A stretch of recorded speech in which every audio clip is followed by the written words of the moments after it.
gusto saludarles, esto es el Noticiero Internacional RNA, les saluda Graciela Rajo. Iniciamos con lo que vamos a tener los próximos minutos. A casi 3 años de otorgársele asilo político al expresidente de El Salvador, Mauricio Funes, y su grupo familiar, obtuvieron la nacionalidad nicaragüense por parte del gobierno de Daniel Ortega. En Nicaragua persisten las denuncias de amenazas y asedio a defensores de derechos humanos por parte de organizaciones de ese país. El presidente de los Estados Unidos visitará Varsovia el 31 de agosto al 2 de septiembre para participar en las celebraciones del 80 aniversario de la Segunda Guerra Mundial. Se suspenden las clases en Hong Kong a raíz del paso de una tormenta tropical. Continúan las reuniones entre China y Estados Unidos. Temas importantes de interés común es el campo económico y comercial. Iniciamos con la información y es que a casi 3 años de haberle otorgado asilo político al expresidente de la República de El Salvador, Mauricio Funes, ahora Nicaragua le ha otorgado la nacionalidad. Diferentes reacciones se han generado al respecto. El exmandatario Mauricio Funes salió de tierra salvadoreña en septiembre de 2016 y pidió asilo en Nicaragua, asegurando ser un perseguido político, tras ser señalado por la Fiscalía General de enriquecimiento ilícito por no justificar la procedencia de $85,000. Este martes el régimen de Ortega le concedió ciudadanía, medida que según él impide su extradición. En su cuenta personal de Twitter aseguró que al recibir la ciudadanía se ampara en el artículo 43 de la Constitución nicaragüense, que impide la extradición por delitos políticos o comunes conexos con ellos. El mandatario salvadoreño Nayib Bukele responde: a pesar de lo que muchos creen, Funes acaba de cometer un grave error. Durante todo este tiempo, Mauricio Funes había argumentado que era un perseguido político y que por eso estaba asilado en Guatemala. Está claro que él solo está haciendo todo lo posible porque no lo alcance la justicia, pero como todos sabemos, esta, tarde o temprano, llega. Y es que una de las acciones promesa del actual gobierno fue la extradición de Mauricio Funes, pero las reacciones también vienen del Congreso salvadoreño. El presidente del primer órgano de Estado asegura que todo se debe a una acción tramada por Ortega y Funes, pero la bancada femelinista continúa defendiendo a la carta que hace 10 años lo llevó al poder. El señor es un cáncer para la hermana nación de Nicaragua, es un verdadero sátrapa, es una persona que traicionó una revolución que triunfó allá, no sé si 77 o el 78, la famosa revolución sandinista, que peleaba contra una dictadura de los Somoza y que una vez que llegó al poder no ha dejado de estar en el ejercicio del poder. Él está fuera del país, se siente amenazado y por supuesto tiene el derecho de pedir que lo nacionalicen en otro lugar, y si lo nacionalizan en ese país es un problema que él está resolviendo. Funes acumula 5 casos abiertos en su contra: evasión fiscal, saqueo público, sobornos al exfiscal Luis Martínez, revelación de operaciones ROS y soborno recibido de la empresa Astaldi por la concesión para construir la presa hidroeléctrica El Chaparral. 3 de los 5 casos tienen orden de captura internacional. Todos se encuentran en proceso en distintas sedes judiciales. Este es un reporte de Antonio Valladares para Noticiero Hechos.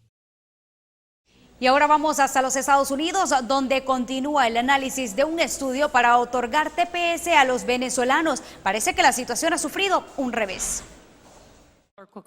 El primer intento para aprobar un proyecto de TPS para venezolanos en el Senado fracasó este martes. Los senadores demócratas Robert Menéndez y Dick Durbin presentaron la propuesta aprobada previamente en la Cámara de Representantes para ser considerada a través de la modalidad de voto por consentimiento unánime, pero pronto se escuchó una objeción. El senador republicano Mike Lee. Aprobar este proyecto de ley en este momento sin esa oportunidad de revisarlo, de proponer enmiendas y que se las considere y aprobarlo por unanimidad no es la forma en que actuamos para aprobar esta legislación. Estoy feliz de trabajar con mi distinguido colega y mi amigo de Illinois para avanzar en esta dirección, pero ahora no estamos listos para aprobar esto por consentimiento unánime. Para los demócratas, el traspié no es definitivo. Vamos a seguir forzando el tema, porque si permitimos que el tema no tenga la atención necesaria, no vamos a ver movimiento. Va a seguir lo mismo en la incertidumbre que existe ahora para los venezolanos. El republicano Marco Rubio, por su parte, escribió que tras una reunión en la Casa Blanca, espera alcanzar una resolución en este tema. Por la vía legislativa, el proyecto de ley debe ser aprobado por el Senado antes de llegar al escritorio del presidente Donald Trump, quien debe promulgarlo. Pero el mandatario también tiene la potestad de hacerlo a través de decreto presidencial. La política de TPS para los venezolanos es en línea con la política del presidente Trump hacia Venezuela. Quizás no lo ve en línea el presidente con el tema inmigratorio porque le ha negado a otros grupos la continuación de TPS. El Estado de Protección Temporal, o TPS, otorgaría protección temporal a los venezolanos que se encuentren en Estados Unidos en el momento de su aprobación. Jorge Agobián, Voz de América, Washington. Vamos a continuar en El Salvador. Recordemos que el tema de la migración también está ligado a otros delitos como la trata de personas. Cuando se conmemora el Día Mundial de la Lucha en contra de este flagelo, todavía hay algunas acciones que realizar, sobre todo en el país centroamericano. A nivel mundial, más de 12 millones de personas son víctimas de trata. El sector más vulnerable son mujeres, niñas y adolescentes que representan el 70% de los casos, según la Organización de las Naciones Unidas. Mendicidad forzada, explotación sexual, matrimonio y trabajo forzado son algunas modalidades que violentan los derechos de las víctimas, anulando o restringiendo el contacto con su familia o entorno social. Uno de los objetivos que tenemos como Observa la Trata es visibilizar este delito, ¿verdad? Que lamentablemente sabemos que en el país suceden muchos casos, pero no son registrados y también a las víctimas no se les está dando la debida atención. Según estudios e investigaciones a nivel mundial, es uno de los delitos después de la droga, ¿verdad? Del tráfico de drogas. Sabemos que es uno de los delitos que es muy rentable, ¿verdad? Para las personas que están involucradas en este delito.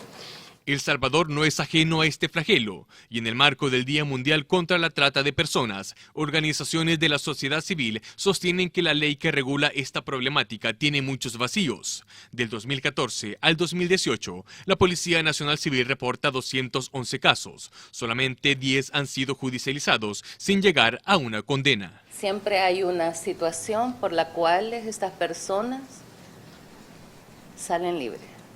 Son absueltas del delito. Y el problema es porque no se piensa en la víctima. Se toma en cuenta más la situación del victimario que la víctima. Y esa es una violación real a los derechos de la víctima. Sostienen que una de las falencias de la ley es que no cuentan con un programa de restitución de derechos donde el Estado y la sociedad civil logren ejecutar acciones de atención y protección que propicie un nuevo plan de vida para las víctimas. Es necesario el pleno reconocimiento de todas las instancias del Estado salvadoreño sobre la obligación de brindar atención inmediata a las diferentes personas que sufren de esta transgresión que violenta sus derechos fundamentales. Exigen al gobierno la creación de un cuadro de datos para tener un mejor control y seguimiento de cada caso y la asignación de presupuestos para la atención de víctimas de trata. Con imágenes e informe de Enrique López, Noticiero Hechos. Continuamos ahora en Nicaragua, donde la situación de derechos humanos en contra de civiles y periodistas se agrava. María Oviedo estuvo detenida por 2 días en una cárcel de Nicaragua. Según las autoridades judiciales, obstruyó las funciones de la policía. Yo estuve detenida 51 horas. Estuve detenida 5 horas en la delegación de Masaya y estuve el resto del tiempo en la dirección de auxilio judicial. Oviedo, quien es defensora de derechos humanos, aseguró a La Voz de América que es una estrategia del Estado para criminalizar a quienes brindan acompañamiento a las víctimas de la violencia en el país. Es evidente que es un repudio, lo hacen como un repudio a la labor noble de la defensa de derechos humanos. Lo que se está haciendo, yo considero, y ya le he dicho anteriormente en otras entrevistas, que se está criminalizando el derecho a defender los derechos humanos. Pese a que las organizaciones de derechos humanos aseguran que han documentado las agresiones contra sus defensores, el subprocurador de Derechos Humanos del Estado de Nicaragua, Adolfo Jarquín, asegura que no existen amenazas contra defensores de derechos humanos. Contrario a eso, explica que son informaciones que intentan perjudicar a las autoridades. Hay demasiada información falsa. Nicaragua es un país demasiado politizado. Hay sectores adversos al gobierno que politizan la noticia, tiran noticias falsas para provocar reacción internacional. En el marco del conflicto político, la Comisión Interamericana de Derechos Humanos otorgó medidas cautelares a todos los defensores de derechos humanos de Nicaragua. Donaldo Hernández, Voz de América, Nicaragua. Y si hablamos de periodistas, en El Salvador el 31 de julio se conmemora el Día Nacional para todos aquellos profesionales en el periodismo. Veamos más al respecto y cuáles son los retos por afrontar en una era de las tecnologías de la información. El trabajo del periodista no solo es recolectar la información, procesarla y divulgarla. También tiene la responsabilidad de confirmarla y comprobar los hechos. De ahí el valor fundamental del periodista y del medio de comunicación responsable, la credibilidad de la información ante la sociedad. La credibilidad es el capital fundamental del periodismo, independientemente del medio de comunicación donde trabajes. En la medida que las y los periodistas hagan su trabajo como corresponde, en el deber ser del periodismo, lógicamente la ciudadanía creerá en estos medios de comunicación. Y es el reto que tenemos todos los periodistas y los medios de mantener esa credibilidad. La expansión de las redes sociales ha elevado el flujo de información y la preocupación por el nivel de credibilidad, por el exceso de noticias falsas e informativos digitales sin mayor respaldo y responsabilidad. Digamos, este crecimiento y este auge nos ha obligado como periodistas a ser más cuidadosos en la fuente de información que obtenemos y en la información que recabamos. Lamentablemente la desinformación es un elemento que se está volviendo muy común, sobre todo en las redes sociales en cuanto a la difusión de contenidos. Si hay algo que está restándole gravemente credibilidad al trabajo periodístico, es el mal uso que alguna gente del gremio periodístico y gente de fuera del gremio en general hace el mal uso que hacen las tecnologías.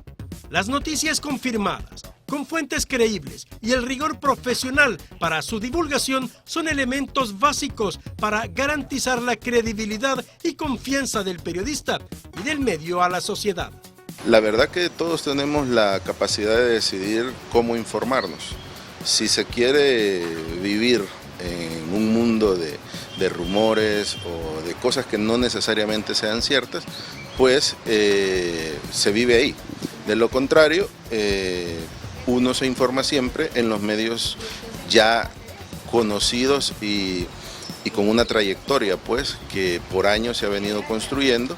Vamos a tener credibilidad en la medida en que los temas que abordemos son los temas de interés público, son los problemas que afectan a la gente. Las palabras sobre los hombros del periodista está la tremenda función de construir también ciudadanía. Nosotros tenemos la obligación también de no tomar información que no tengamos certeza de la fuente, como yo decía en un principio, de dónde viene. Ahora esto nos está obligando a corroborar la fuente. La credibilidad es el pilar fundamental del periodismo y los medios noticiosos. Un valor que se fortalece y se protege todos los días, como la democracia. Con imágenes de Ever Ábalos, un reporte de Luis Alberto López. Gracias por continuar en nuestra sintonía. Esto es Noticiero Internacional RNA. Hablemos de Estados Unidos y la contienda presidencial que ya se acerca. Los demócratas han centrado su discurso en el racismo y continúan las acusaciones hacia Donald Trump. Después de recibir críticas por arremeter en 2 semanas contra 5 congresistas y un activista pro derechos civiles de color, Donald Trump se defiende. Soy la persona menos racista del mundo. La cuestión racial ha tomado relevancia en el discurso político, y no solo del presidente, también de los aspirantes demócratas a reemplazarlo en la Casa Blanca tras las presidenciales del año que viene. Es una verdadera tragedia y una vergüenza para nuestro país que tengamos a un presidente racista e intolerante. Creo que la estrategia deliberada de Donald Trump es decir a todo el que tenga un problema en Estados Unidos, cúlpele a quien no se parezca a usted, suene como usted o rece como usted. Hay quien incluso va más lejos calificando las palabras del presidente. Creo que se trata de una emergencia nacional. Y otros consideran que este discurso del mandatario no es más que una cortina de humo para distraer de otros asuntos de la agenda. Creo que lo más importante es recordar que es una trampa, quiere distraer a la gente. Uno de los dos precandidatos negros en la contienda electoral asegura que el discurso racial no es algo nuevo. Ya lo vimos en los años 50 y 60, cuando se intentó de todas formas disuadir a los votantes negros. Por lo tanto, esta es una de esas elecciones en las que tenemos que responder a quienes intentan eliminar votos y disuadir a votantes. La cuestión racial se une así a la migratoria, otro eje central de la campaña del presidente Donald Trump en su búsqueda por la reelección el año que viene. Bricio Segovia, Voz de América, Washington. Mientras esto ocurre, la embajadora de los Estados Unidos en El Salvador, Jean Elizabeth Mains, finaliza este miércoles 31 de julio su periodo como embajadora de los Estados Unidos tras 3 años de diplomacia en El Salvador. A través de un video, mandó un mensaje a la población. Destacó que los salvadoreños tienen la fuerza y la voluntad de poder hacer del país un lugar mejor y con menos delincuencia. Mientras tanto, los parlamentarios salvadoreños dieron su valoración acerca del trabajo realizado por la funcionaria Jean Elizabeth Mains en el país centroamericano. Jean Mains dejará su cargo como embajadora de Estados Unidos en el país, en medio de una crisis migratoria y de alianzas de Washington con la región para evitar que los centroamericanos busquen llegar a la frontera sur de manera irregular. Mains estuvo 3 años a cargo de la diplomacia norteamericana en El Salvador y ha recibido honores reservados para los visitantes más distinguidos. La orden al mérito 5 de noviembre por la Asamblea Legislativa, la imposición de la banda respectiva de la orden y la Orden Nacional José Matías Delgado, entregada por el presidente Nayib Bukele, pero las declaraciones de la diplomática no siempre tuvieron buen recibimiento por parte del FMLN. Injerencia dentro de El Salvador. Bueno, el último grado de injerencia que ha tenido es que hoy ella recomienda que la Corte de Cuentas de la República ha hecho, como dice ella, tiene que mejorar. Uno se pregunta, bueno, ¿y qué, qué derecho tiene una embajadora de X país? Los demás partidos políticos sostienen que siempre buscó impulsar la cooperación entre ambos países. Algunos consideraron que su mandato era un tanto polémico en cuanto a algunas declaraciones, pero yo lo único que te puedo decir es que todas las declaraciones de ellas estuvieron motivadas por un solo deseo, hacer de El Salvador un mejor país. El FMLN está inconforme con esa gestión, pero bueno, esa es su opinión y nosotros pues hasta ahí nos vamos a quedar. Pero nosotros entendemos de que no, que el embajador hizo un papel muy eficiente, hizo un papel acorde a las expectativas. El FMLN, pues Estados Unidos tuvo la voluntad de seguir apoyando y aunque la relación se debilitó y en algunos momentos cesaron algunas ayudas o el mismo tema del TPS entró en juego, creo que Estados Unidos siempre ha sido un socio importante para El Salvador. El tema de la injerencia, pues habría que evaluarlo, pues creo que El Salvador tiene intereses, Estados Unidos también los tiene y en una relación creo que hay que jugar con los intereses de ambos países. En sustitución de Mains, Ronald Douglas Johnson llegará en septiembre, un coronel retirado y el enlace de ciencia y tecnología de la Agencia Central de Inteligencia con el mando de operaciones especiales de los Estados Unidos. Salvadoreño que no se mete en los temas internos del país, que respete.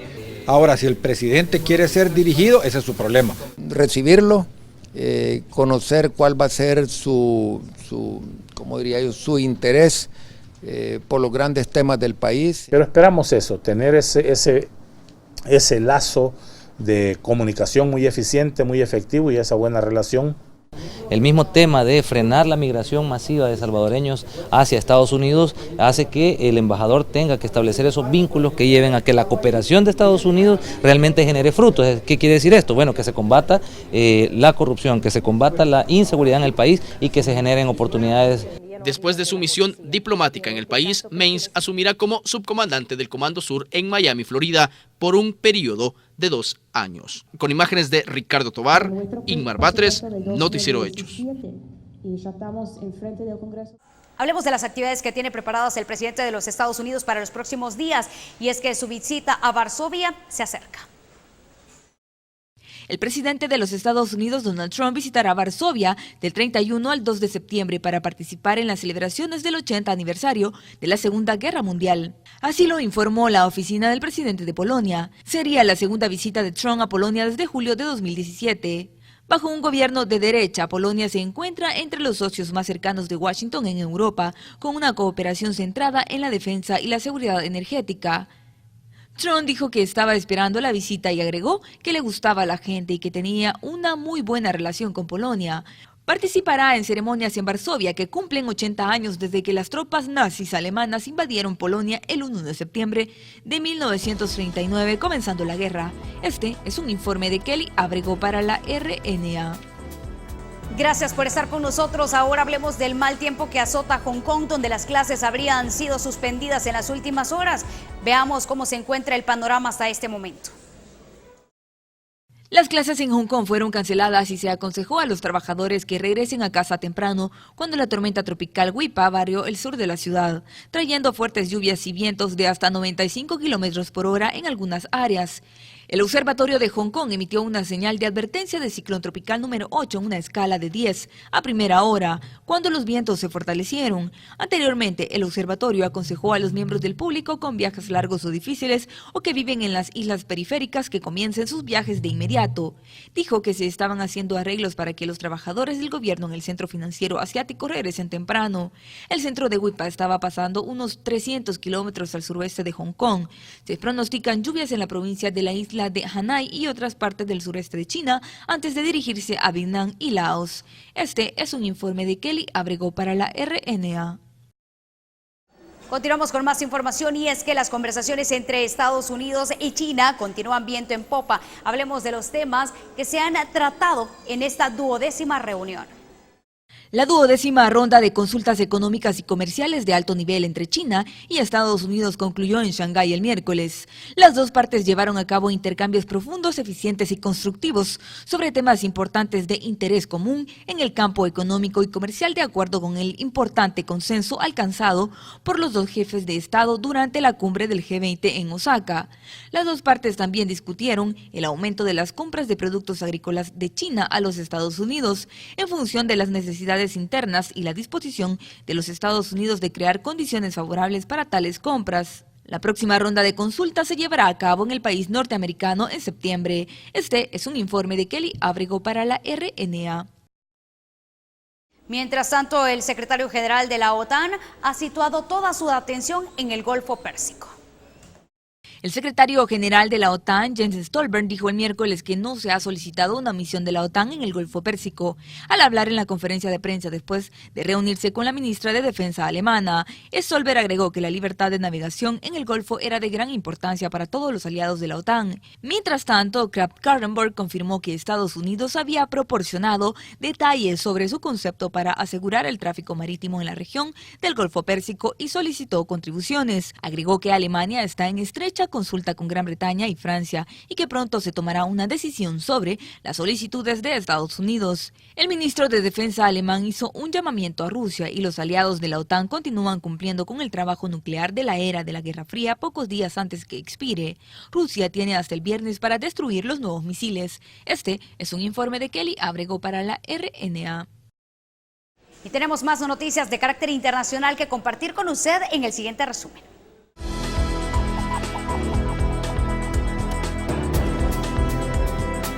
El presidente de Colombia, Iván Duque, se reunió con líderes chinos en el Gran Salón del Pueblo en Beijing. Duque sostuvo conversaciones con el presidente chino Xi Jinping y el primer ministro Li Keqiang. Respectivamente, ambas partes acordaron fortalecer la cooperación en campos como el comercio y la infraestructura. Duque comenzó su viaje desde Shanghái, donde visitó fábricas y empresas, según los medios estatales chinos. Esta es la primera visita de Duque a China desde que fue elegido en junio de 2018.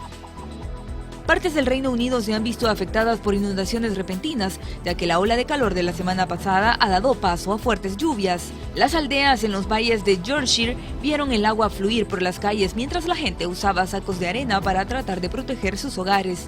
La Oficina Meteorológica de Gran Bretaña todavía tiene advertencias climáticas de lluvia en gran parte del norte de Inglaterra y Escocia para este miércoles. Varias personas, incluidas un anciano, resultaron heridas en una explosión de gas en un bloque de pisos en el sur de Londres. La explosión dañó una pared. Se aconsejó a los conductores que evitaran el área mientras los equipos de emergencia trabajaban en la escena. Alrededor de 25 bomberos fueron llamados para atender la emergencia junto con 2 ambulancias y un equipo de respuesta en áreas peligrosas. Este es un informe de Kelly Abrego para la RNA.